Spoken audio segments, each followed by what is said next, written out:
Hello, I'm David Chaston with 90 at 9, brought to you by interest.co.nz. This is where you get everything you need to know in 90 seconds at 9 o'clock. With news, there are calls for the retirement age to be raised to 69. But first, on Wall Street today, stocks are higher on the back of a rush for commodities and raw materials. And central bankers and governments must come up with new policies to buffer their economies against persistently low interest rates that threaten to make future recessions deeper and more difficult to avoid, a top Federal Reserve official said overnight. He made two suggestions: either set a higher inflation target or target nominal GDP levels. And Japan's economic growth sank to just 0.2%, which is almost a halt in the June quarter after a strong expansion of 0.5% in the March quarter. Weak exports and weak capital expenditure are behind the weakness. The IMF issued an economic warning for Japan in its annual assessment of the country's economy. It called for major labour market reforms. And the IMF also issued a warning to China, pointing to the risks of their unsustainable credit growth and risks they have been supporting loss-making state enterprises.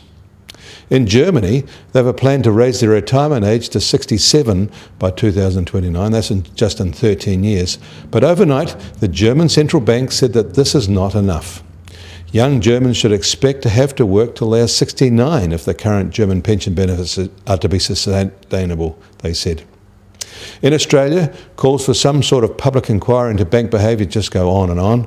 Their government is not keen on a royal commission that has been called for, but the drumbeats seem to be getting louder.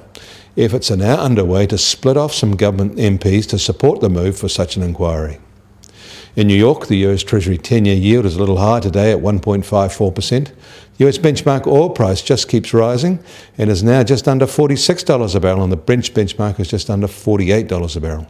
The new higher prices are boosting the position of producers, especially Russia. They're also opening up more fracking wells.